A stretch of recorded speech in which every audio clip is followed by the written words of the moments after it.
The PL Show is brought to you by Kel Chaco, Kel 360, and Kel Kids Toothpaste.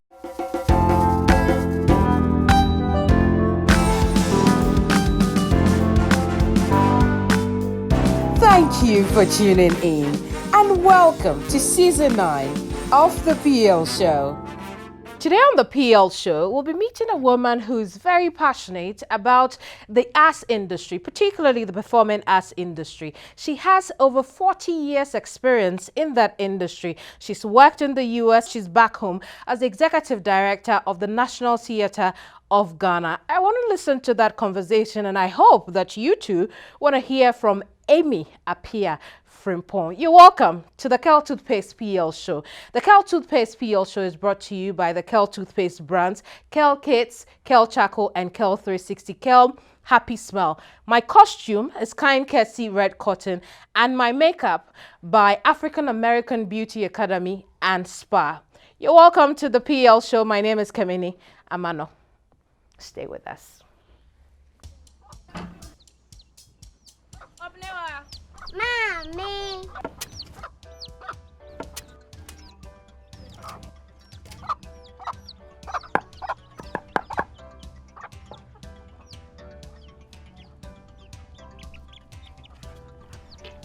Michelle say, fe. Yum. Different era, better result. Time has changed and time has brought Kel Chaco toothpaste, healthy gums, anti-cavity, fresher breath, and it whitens teeth.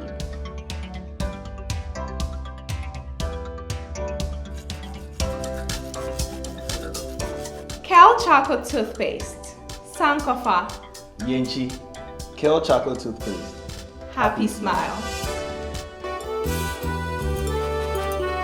This advert is FDA approved. Welcome back to the Kel Toothpaste PL Show. My guest today is the Executive Director of the National Theatre Ghana, and her name is Amy Appiah Frimpong. Auntie Amy, you're welcome to the program. Thank you. I'm happy to meet you today. Same here. I want to know where your story begins. Where were you born, and what was your childhood like? I was born in Sekondi and grew up in Sekondi, went to school in Cape Coast, proceeded to Accra, and then since then I've worked in Accra and outside the country. What are some of the memories that you recall when you think about your childhood? I'm a middle child. I'm the third of 6 children, 3 girls, 3 boys, and I'm the middle girl and the middle child number 3. And the first and last are girls. So throughout my childhood, I felt they had a preferred status because, you know, the first child is always the first child. Yeah, and the last child is always the last child. So the 2 girls always had, in my opinion, they were preferred over the middle girl. So I grew up with the boys. Did you struggle a lot with that thought as a child? No, I grew up with the boys. So I was with the boys, and they were the special ones. They were, and as far as we're concerned, they were treated special. But me, I was one of the boys, and I think that helped frame who I am. Okay. Because there was only 1 boy older than me, and then 2 boys younger than me, and they grew taller than me in a real short period of time, and so I had to fight my way through the boys. Did the girls loathe you for, being able to mingle with the boys? No. No? If I'm in a preferred position, why would I loathe the others? That's a good question, because at the time they were the girls. That's why, my older sister went to boarding school right from primary school. And none of us had that. We looked at her like, oh, she was so special. She went to the, and none of us had that. And of course, when you're younger, you don't do anything wrong. The older ones are always the ones messing with you. So they preferred status, that's it. It sounds like you had a very fun childhood. I did. And when we get together, it's always fun. So there was mom, there was dad, and then you were going to school. You were very independent, as you said, as a child. What was it like when you transferred that behavior of independence, which obviously is a good thing, to school? With hindsight now, I think I went to secondary school too early. Okay. I went straight from class 6 to Form 1. So I actually turned 11 when I was in Form 1. And in secondary school? Yes. I didn't feel as independent as I felt when I was in primary school. So it was different. And there were all of these people with lots of experiences, and you had nothing. You had nothing, you know. So because you were only 11. Yeah. So hindsight, I keep telling everyone, and knowing what I know today, I would never have taken the common entrance at class 6. I would have waited. So there are two things I want to know. The first is, how you did the switch. 6, and then you were already in at that time, you could do the common entrance in class 6 or class 7. Okay. And I did it because I think one of my teachers told me to do it, and my parents were opposed to it, and I did it anyway. But when the results came out, I'd passed well. But that also means that you're really smart. Oh no, I don't think at that stage you knew how to learn certain things in school. I guess it's easy to pass. As a matured individual now, and having looked at several educational systems, I think that our system of education sometimes pushes people in directions that maybe they wouldn't want to go or are not ready. Yeah. But because in 1 year you've excelled, or at a certain stage you excel, you are presumed to be good, to head in that direction. Let me put it that way. Did that also inform the kind of course you chose to do, or perhaps was selected for you to do at the secondary school level? Yes. Okay, so what did you study then at the secondary school I was level? an art student, but when I first went to Form 4, I was put in the science class, and then I moved. I thought so. Yeah. And that's why I'm saying that I think that it's how the educational system places you. For instance, when I was going to Lagos, back then at the School of Performing Arts, you had to do an interview before you would go in. And so I did it on the blind side of my parents, and then went to the School of Performing Arts. So who wants their child to go to the School of Performing Arts? Well, especially then, and even now, yeah. But I'm happy. That's what I wanted to do, and that's what I did. I just want to roll back a little. In secondary school, Form 1, you were 11 years old. At what point do you say that you were starting to adjust to being in secondary school and being with older kids? In my class, my classmates would kill me. Okay, so in Holy Child, what happened was we were arranged according to age. And my class, the 1S class, was like the youngest. And most of us were 10, 11 when we came into Form 1, and then maybe a few who were 12 years old then. So there was an incident where at break time we had snack.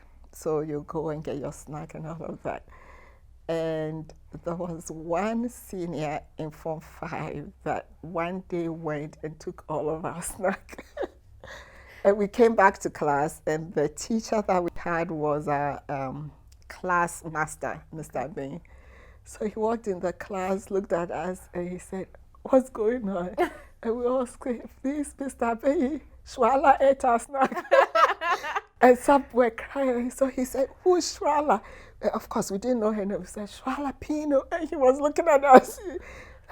But you can see 26 childish minds all around snack. I think it was granules or something very trivial right after a snack break. But anyway, that one you don't have to include. That was very funny. Right now, let's take a look at the seed to oak segment and find out how this oak began as a seed.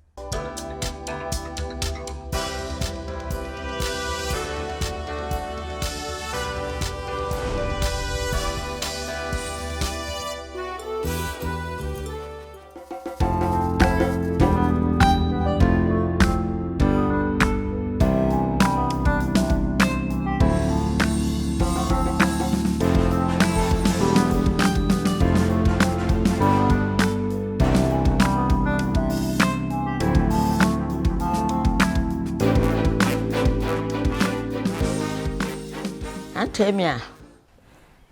Na oya mabo fraba me nyine wo ha. Na maame na ne papa nya waka ho. Nti ama mikita memba ana won so kan nti we are families. Ye wo ha as maame na papa nya ye nuanom. Wenyi ho a memba wo ha. Aha na memba we dagor. Wo ko school wo ball a. Aha wo ball a na wa aba. Nti ahe de close friends. Papa o, maame o. No trouble. Na lo yin pure pakaso. Ahe mum ne edede. Yo ha mo ko school wie. Da kromo ha wase emi wa ye. Frem. Hey. Emi aye frem a. Na no ntine ya akwa abrofu mo. Wadi be jendu. Mura. No menye membe ya ho anko bi. Amma ye panyin am nem kotwa bi. Ono menye je papa. Frem na ra mkohwe a chepo mi wie firi fanla. Wo jendu. Ebi anton kasa mu. Te menye ne bibiara. Nanso emi ma menye je. Nkan kan ba na mezi me be depo. Antigis ebe na nchanka. Mo sado yem ma moment no. Yem nti yati de nua. Maame no mama yem ani biara na ma ne bo ka kire ho nti mo first one dan we kire mama da. Baba, ana de ma wira ho. Ene ne maame nyu na papa nyu pa. Me wo ha asmada. So me de me aso papa. Amazing. How did you feel hearing that? I can see you're teary. Put those feelings in words for us. How do you feel watching those? No, I can't. I can imagine. When we come back, there's more to talk about here, so don't go away.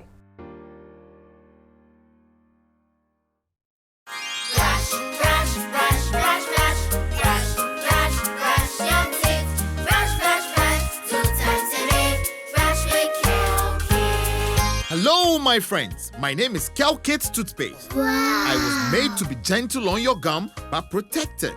I will protect your teeth from cavity, make your teeth whiter, stronger, keep your mouth fresh all day. And best of all, I'm strawberry flavored. So put on a smile and try me. That's amazing. Just try me. That's my job. If you say so, jump on my brush.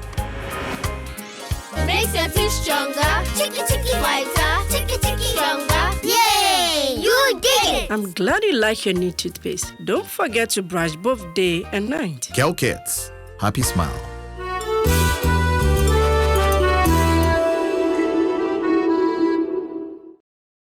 Welcome back to the Kel Toothpaste PL show. My guest today is the Executive Director of the National Theatre Ghana. Her name is Appiah Frimpong. But you had Auntie Grace and all the beautiful things she said about you and your sisters, or your siblings rather. Let's start off with your relationship with her. What is it? She's a neighbor across the street. And she's been there since we were children, all of us. And then we grew up together, and then we go and come back, and she's there. But I've told quite a number of my friends that if there is one person in this life that I can describe as selfless, it is that woman. Because she doesn't have a big job, she's not well off, but I can count the number of children that she's taking care of.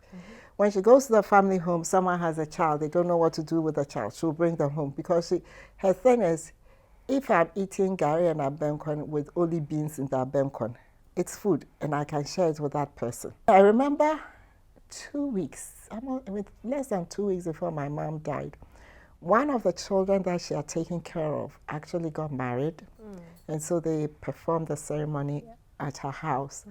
And my mom insisted that I go, so I went. The girl getting married was someone whose mother had not taken care of her, Auntie Grace did. So at the engagement ceremony, you do stuff for your mom. The mother had come into her life later on. Everything she did for her mom, she did for Auntie Grace, because she was the one who took her when no one would take her. So she's a phenomenal woman. Well, and I think that she also thinks same about you and your siblings of being phenomenal people, because she says that you have never deserted her, and you have taken her as your mom, and no matter what, you know, the situation is. How do you desert a selfless woman? You can't. You'll be evil if you did that. Yeah. So for us, it's something that we have to do because of who she is. The Seed to Oak segment is brought to you by Kel Kids. Now, brushing your kids' teeth sometimes becomes difficult due to resistance because of the taste of the toothpaste available to them. With Kel Kids toothpaste, brushing their teeth morning and evening will be very pleasurable because it's got the strawberry flavor, and it will also give their teeth the protection that they need. It would give them protection against cavity. It would also make their teeth strong and healthy with freshness all day. It is recommended for children between the ages of 2 and 6 years. It's a product from Samara Company Limited, producers of Sasso, Kel Kids, Happy Smile. Away from that very emotional bit, let's talk about your university days. What were your university days like? Normal. Normal? Yeah, normal. For a performing arts student? Back then, we had a lot of collaborations with NAFTI. So if you're at the School of Performing Arts, it's not unusual for you to be working on short move, helping the final year students out at NAFTI. So it was a common thing that we all did. And then it was during the 83, right? That's when we had the shutdown. And then I was home one day, and then someone said, they're looking for you at Ghana Films. They want you to do an audition. So I walked in there. I mean, I didn't know anyone. I didn't think anything of it. And then they said they wanted you to audition for a film. So I went and I did my piece and I walked away. And then later on they called me and said, you've been cast in Kukran to me. So because we're home during the holidays, it was easy for us to do it on set. But the challenge was, it was during the curfew. So at 6 o'clock there was a curfew, so you go on location and you had to do everything really quick and then come back. And then what we did was, I remember we shot part of it in Kukrantumi itself, and we were at Eridek. So you go on location, you shoot, you come back, and at the hotel in the lobby, you sit down and then plan the following day's activities, and then you go out again. What was your role? Abna. Abna. Who was Abna in Kukrantumi? Abna was from the village. She had a boyfriend who was a palm wine tapper who wanted to marry her. But the father thought he didn't have enough money. And then had a friend, Mary, who used to come to Accra. So she came to Accra, high life. So she came back to the village. And of course, she was very excited and everything. And then, I don't even know how I came to Accra, but I came to Accra because one of my father's friends wanted to marry me, some old guy, and then I think I ran away. Did you enjoy the filmmaking process on Kukrantumi? I did. I did. What were some of the things that... I think that because we had all of the engagements with NAFTI, you know, so it was something that I'd been doing, and I'm pretty sure that was the reason why someone recommended me to go for the audition. But because I didn't know there was going to be anything like that, and I was called to come and do it. So, did you quit acting, or something else within the arts industry found you?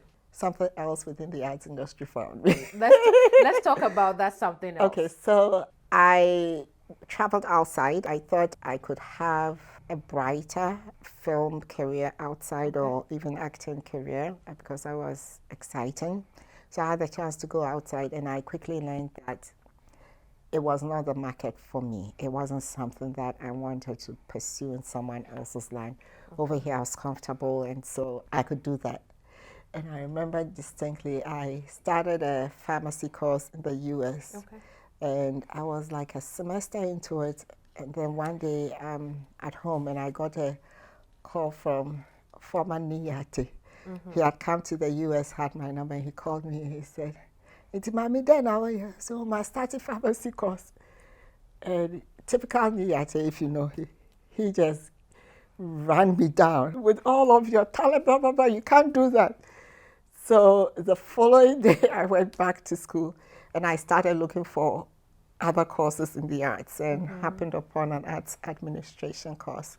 And at that time, the US were looking for people who had a degree in the arts and wanted to work on the administrative end because they said they had seen a lot of companies being run down because people without the arts knowledge did not understand what was going on. Right. So the example I use a lot is, for instance, if an artist becomes an arts administrator and you're directing Okonfanochi and the Golden Stool, a director can come up to you and say, I need a golden stool. I can't do this without the golden stool. If someone without the arts background will say, are you crazy? This is too much money. We can't do that. True. But as an arts administrator, you can go to the person and say, okay, I get it. But why exactly do you need it? You know we can't afford that. So what exactly do you need? And you can say, oh, because of the weight. You know, I want the person to have the sense of the weight of the stool.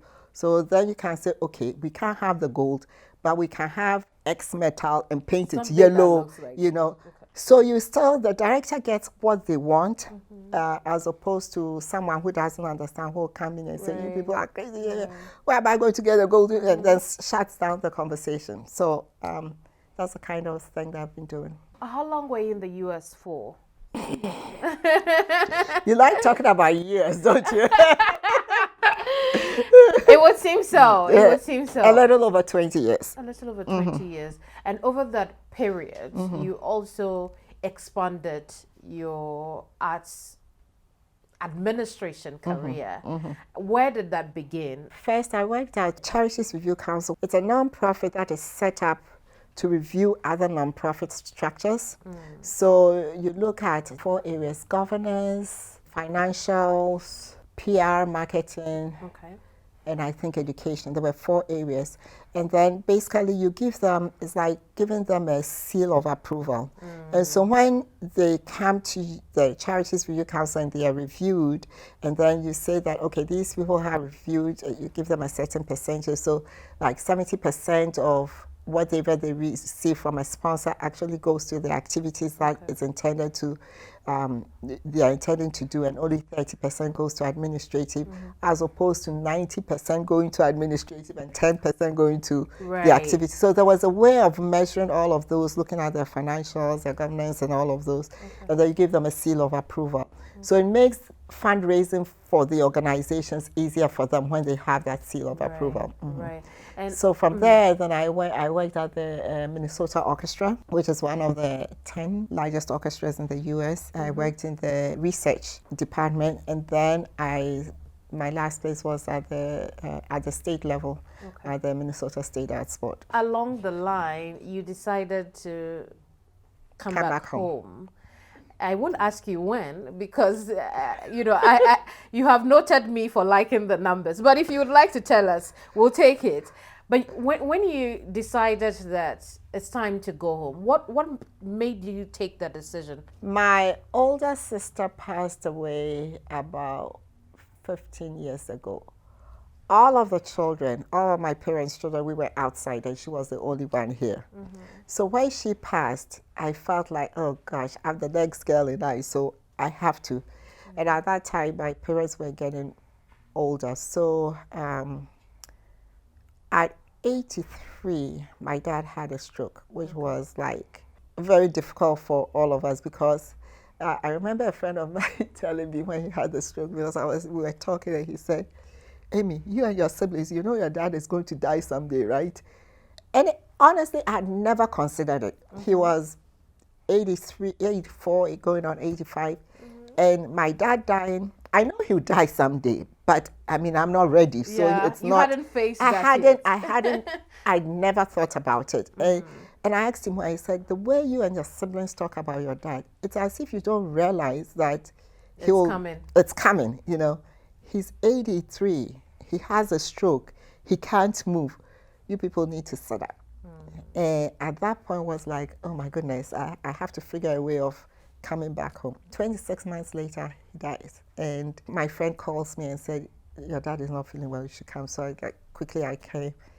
within a week he had passed, and I was the only one here at that time. So at that point, I knew that, okay, I needed to do something. So we buried him. I go to the US, I came back, and I said, I need to make sure my mom was okay. One day, I'm lying in bed one morning, and then 5 friends call me and say, have you seen the ad in the paper? I said, what ad? So they sent it to me on WhatsApp. And it was a position for the Deputy Executive Director position at the National Theatre. So everybody's like, you say you are coming, right? So you better do this. So I applied for it. I did the interview. I go back to the US. I start work on Monday. And I'm sitting at my desk and I'm saying to myself, Amy, do you have faith? This is what you want to do, right? I was just talking to myself. And right then I penned my resignation letter. I gave my 2 weeks notice. That same week on Thursday, my girlfriend calls me and says, you have a letter, an appointment letter from the National Theatre. Do you want me to accept or not? So, I mean, I was meant to be here, and I came back, took care of my mom for about 6 years before she passed, and taking care of my parents in their last days was the greatest decision I ever made. I see. So what were your last moments with your dad? My last moments, he had a stroke and he couldn't speak. Okay. And I convinced myself that he would say something to me before he died. I went to the hospital around 7:30. I came home. Oh, and the other funny thing, we have this stupid brain, but it's good. I'd convinced myself that if my dad was going to die, he would die during the night. Okay. So I would always have sleepless nights, because then I'll go to the hospital in the morning and then he's okay. So I'll sleep during the day and then wait for the night so that I can stay up.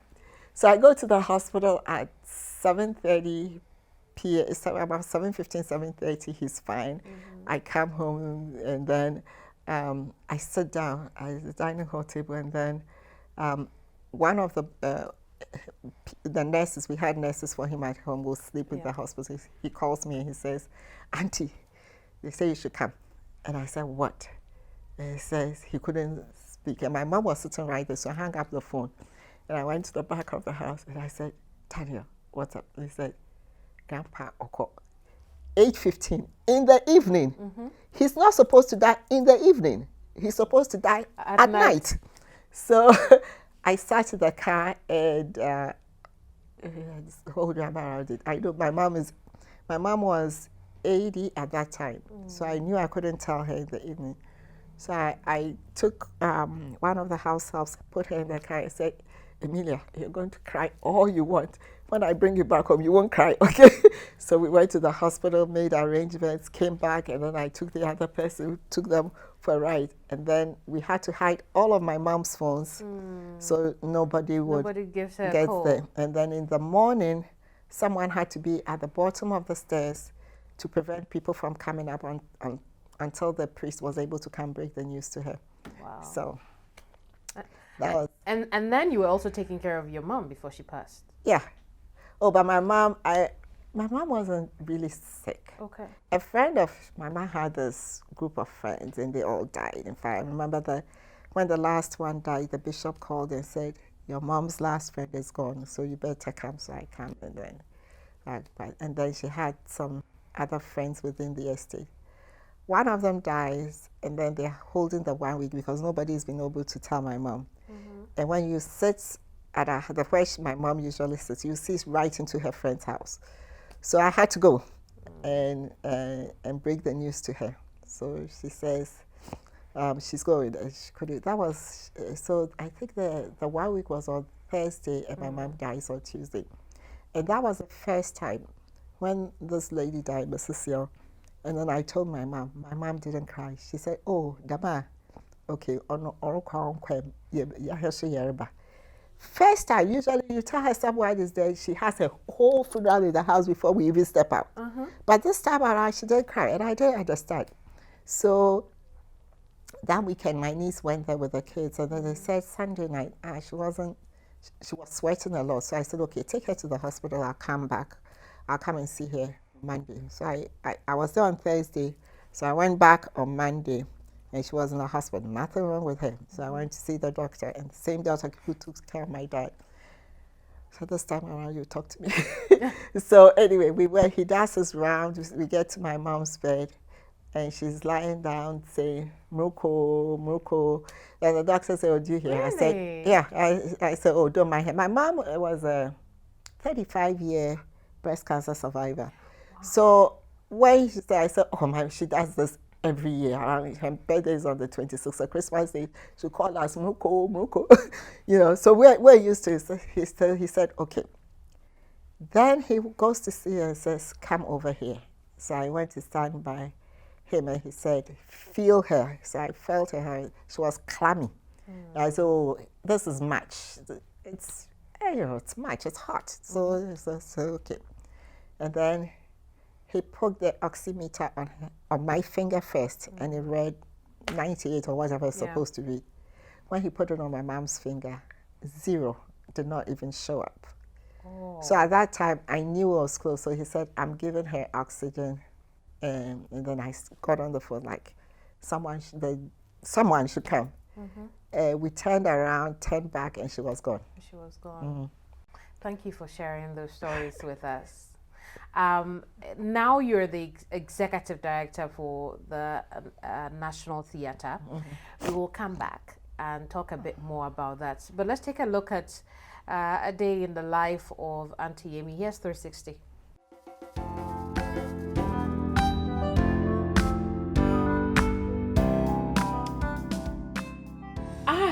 They say has a place for everyone. All you need are your dreams fueled by passion, creativity, and perseverance. That's the story of our phenomenal lady for today's episode, Miss Amy Appiah Frimpong. She is the executive director of the National Theatre of Ghana. With over 40 years of experience in the arts industry, she has held several positions and served in various capacities, including the Minnesota State Arts Board in the year 2000 to 2012. With all these achievements chalked and her busy work schedules, she definitely makes time for family and her farm. It's her way of rejuvenating and connecting to her roots.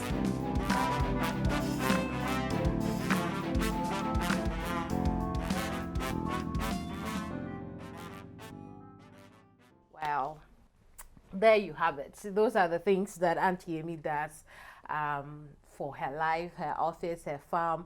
There's more to talk about here with Auntie Amy, but before we do that, I just want to tell you, because you've been asking a lot, we do have 2 surprises for you. When they are ready, you'll see them. But how long have you had your farm? About 5 years now. 5? Why did you decide to go into farming? I thought it was a good investment, and then I also wanted to make sure that when I retired, I'll have something to eat. So you know, that took a while to hit me. And that's important, right? Well, there comes your surprise.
Awesome! Awesome!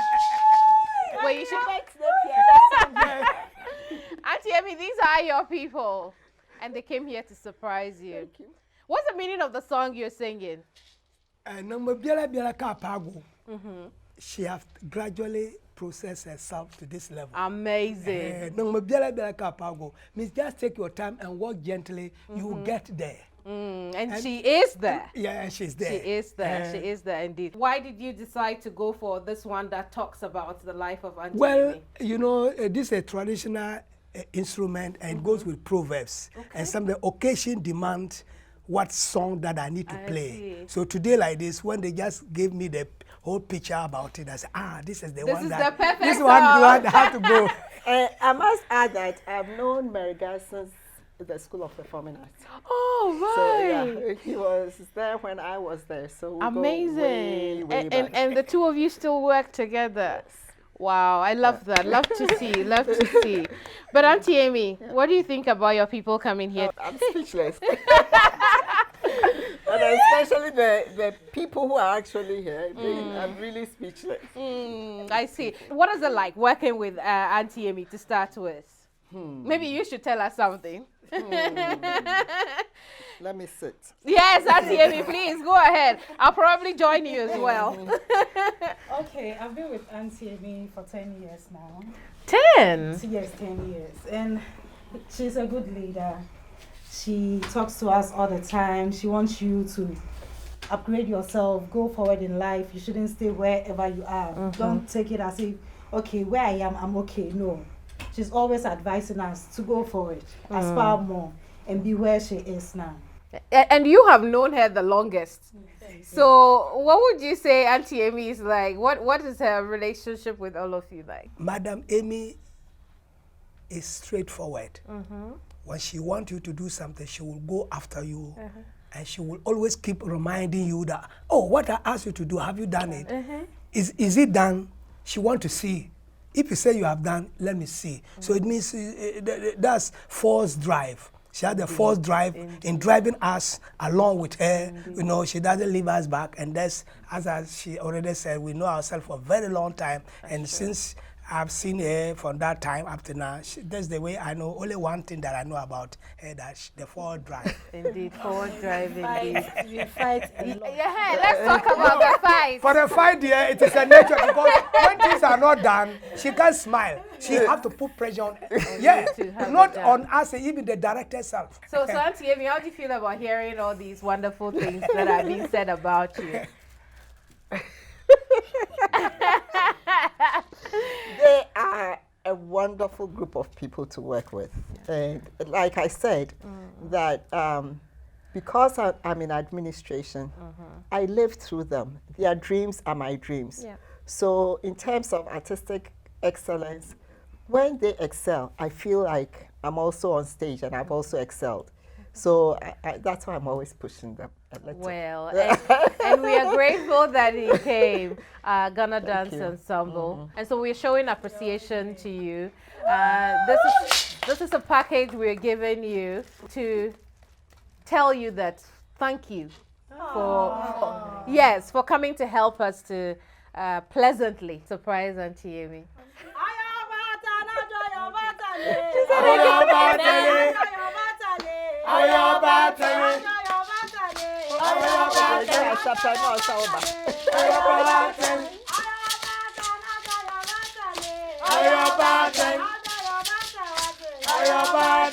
I love it.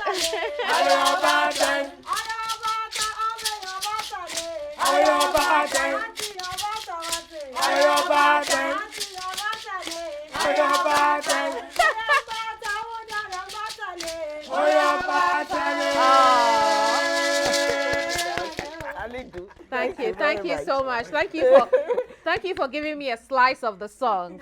Yeah, but yeah, these are the products. We're giving you the Kel Charcoal Toothpaste, Kel 360, Kel Kids, and if you turn it around, you see mosquito repellent from Sasso. It's a sister brand from Samara Company Limited. Yes, and so use them.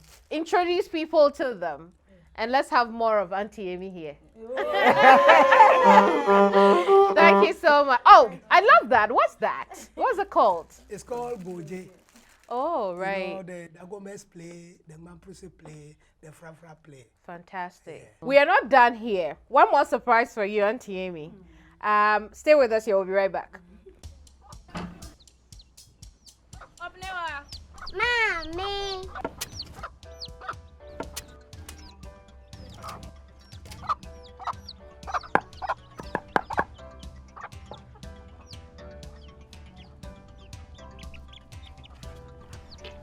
Michelle, fe.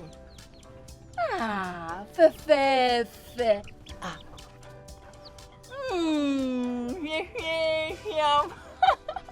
Different era, better result. Time has changed and time has brought Kel Choco toothpaste, healthy gums, anti-cavity, fresher breath, and it whitens teeth.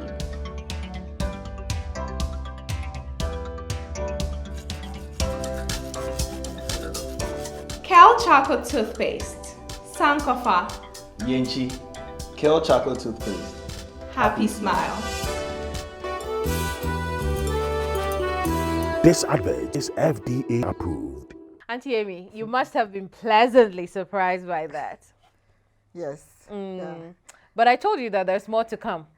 I think I know the second surprise, so don't worry. I like it. It's no longer a surprise. Oh. I like it when, you know, my guests say, I know what's happening. But then when it happens, they realize that, oh no, I had no idea. You do? Yeah. We'll see about that. Okay, we'll see. We'll see about that. You're watching the Kel Toothpaste PL show. We just surprised Auntie Amy. That's just one bit of it. But let me tell you about our title sponsors. Kel 360 toothpaste. Are you desperate of getting a toothpaste that will take care of all the family and save you money as well? The recommended family toothpaste is Kel 360 toothpaste. It is approved by the Food and Drugs Authority, which means that you can rely on its quality.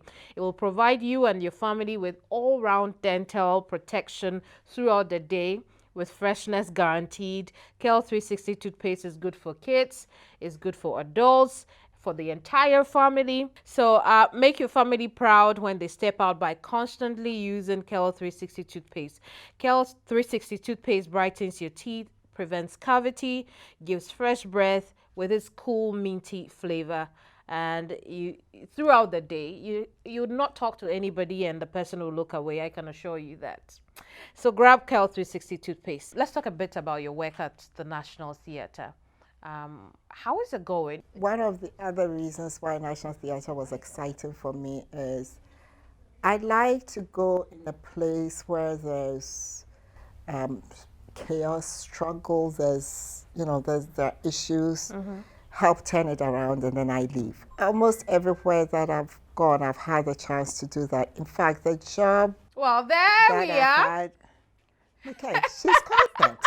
Well, she is? Come on here. Is there anyone that is surprising you? I'm losing this wager because no, the grandkids, but the others, I there was a phone call that happened, so I know that certain things have. So give or take, it's a 50-50 right now. No, it's not 50-50. Are you trying to say I lost it? You lost it. Right. At least you didn't come with color. Come. Auntie Amy, I brought you family. Auntie Amy, who are these people? Sister, friend, everything. I've known her since I was a child. We've grown up together, and right now our kids call us a secret couple because wherever if they can't get a hold of me and they call her, she'll know where I am. If her children can't get a hold of her and they call me, I'll know where she is. So awesome. Her name is Magdalene. Eresi Kwesiwa. And then Maria Adams, I call her Sanko. Nana Araba Sankuma, that's my daughter. That's my older sister's daughter. Right. So she's mine. She's yours indeed. Yeah, she's mine indeed, and she looks exactly like me. I was just going to say that. And then these are her children, Achua, Junior, and Kekeli. Oh, nice. My favorite and Mr. Ajaman.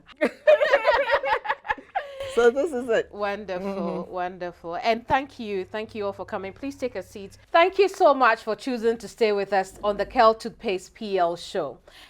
We have surprised Auntie Amy again, but she's telling me that she hasn't been that surprised, and so I'm perhaps losing the wager. But let's hear from, her sister and daughter and grandkids.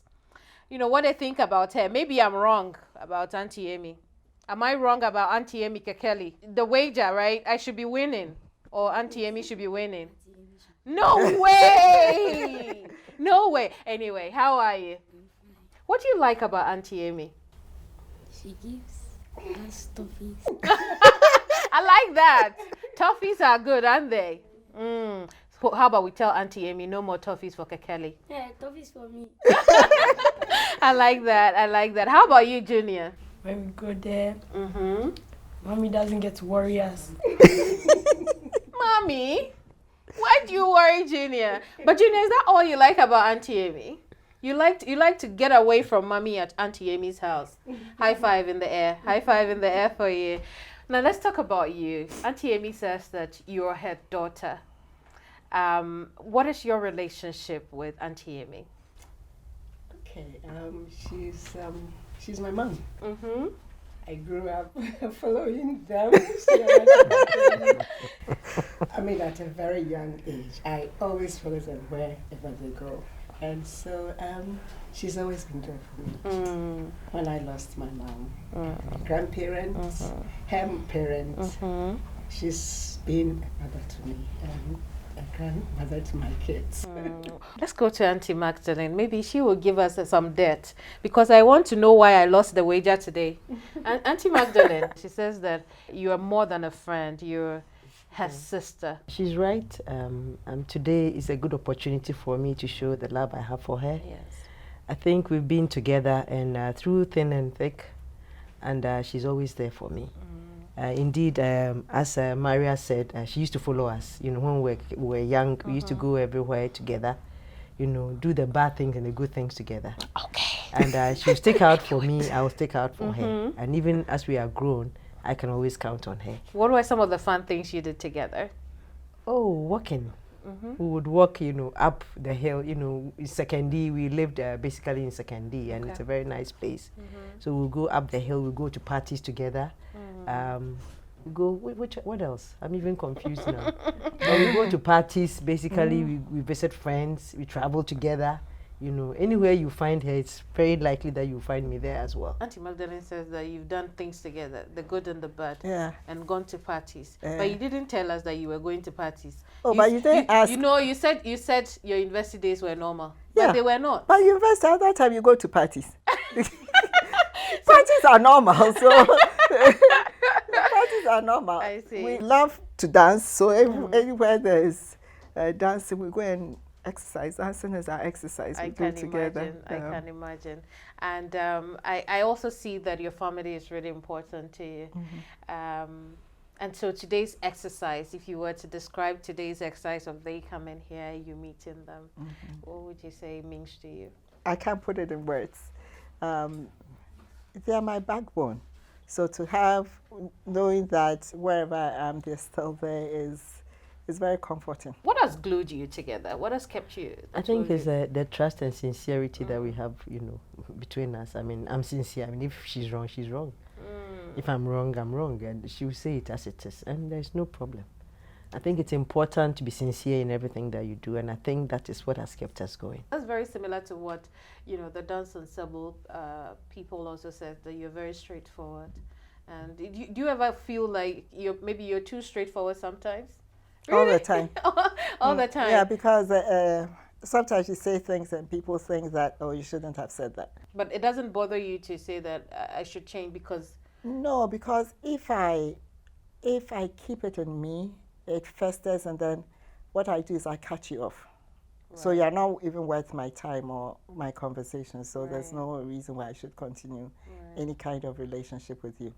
So if I say things to you, it's because you mean a lot to me. But like Cecilia. Okay, tell me a bit more. Maybe I could use that against her. I'm always bothering her. She knows. She knows I walk into a studio and I tell her all the things that needs to change. And then she takes it, we laugh, and then we move on. Right. So before we go, we've got a little present for you to say thank you for coming to help us pleasantly. Surprise Auntie Amy over here. Thank you so much for coming. You're still watching the Curl Toothpaste PL show. My guest today is the Executive Director of the National Theatre of Ghana, and her name is Amy Appiah Frimpong. Early on, we saw your farm.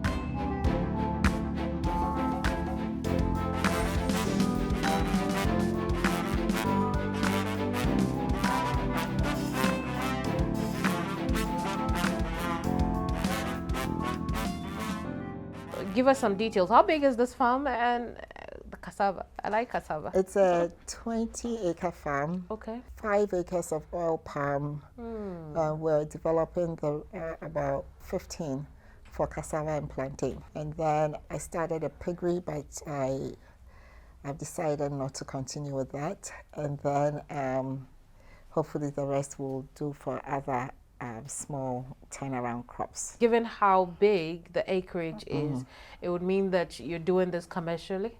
Yes. Okay, and how's that going? It's going good. I mean, I think it has its challenges, especially in terms of labor. And then I'm quite a distance away, so having oversight can be challenging. Okay. But I have a great agric extension officer over there who helps out a lot, so it's a bit easier in that regard. Back to the National Theatre. You were telling us earlier, before the second surprise came in, what it's been like for you as at the National Theatre. So tell us more. As I said, I like places where there's a little bit of action, and so that's what I think the National Theatre poses for me. And my biggest takeaway I want people to understand is that the National Theatre is more than a building. From the time I started working over there, I realized that when people talked about the National Theatre, they were talking about the building. That's true. But the reason why it exists is to develop and promote the performing arts. It has nothing to do about the building. The building is just one of the vessels in which we are supposed to use to develop and promote the performing arts, and with a focus on the Ebibigro concept, and developing our own unique art form that will not be viewed through European lenses. It's a conversation that I'm having with most African countries, and everybody gets really excited because currently when you put up a production, whether it's dance, drama, music, whatever, everyone evaluating it looks at it through European lenses. You can't look at our traditional dances the same way you look at a ballet. It just won't work. You're looking at different things. Ballet, you're looking at precision, landings and all of that. And for our traditional dances, you're looking for emotions and how it affects the movement and the stories and all. So it's totally different. So having people understand that all of these art forms coexist, and therefore it is important for you to understand and appreciate. Is there any other aspect of performing arts that you're promoting at the moment outside of dance? National Theatre has 3 resident groups representing the areas of music, dance and drama. So we do have them, and I also have to correct this. So there are 2 Ghana dance ensembles. There is one at the School of Performing Arts, and then there's one at the National Theatre. There are 2 Ebibigro companies, one at the School of Performing Arts and one at the National Theatre. And the history is these 2 groups were research groups from the University of Ghana. And so when the National Theatre was built, we wanted to, and because they were professional groups, we wanted the professional groups to come to the National Theatre. But because they belonged to the university, it didn't happen. But unfortunately, I don't even know, the law of the National Theatre says there will exist 3 resident groups representing the 3 areas, and they are named as Ebibigro, Ghana Dance Ensemble, and the National Symphony Orchestra. So there's 2 of them. So the way we at the theatre try to distinguish is Ghana Dance Ensemble National Theatre or ABB Groma National Theatre. Okay. What do you think the future of the performing arts is in Ghana? I think the performing arts has suffered a lot from the time of curfews, because before the curfews, there were performances happening all the time. People would actually go to the drama studio. They'll come to the School of Performing Arts. I mean, sometimes I go somewhere and then people say, I remember you, on stage in this production. But we never seem, I think we recovered, but after the curfew period, our lifestyle sort of changed. Because I think in that period, what we began to do was praying more, going to funerals more. So the way people spend their weekends has changed. And so now when you're putting up performances, that time slot is competing with other things. And looking at the future, we're also looking at new media and how that is impacting how audiences consume what is on stage. But what we have to let people understand, and I think that Broadway does a really wonderful job, is there is nothing like a live performance. For me, I mean, I can watch things on YouTube or everything, but I know the value of live performance, and the feeling that I get is very different from seeing it in a recorded form. And also recognizing that every performance can change based on the audience or the cast on stage.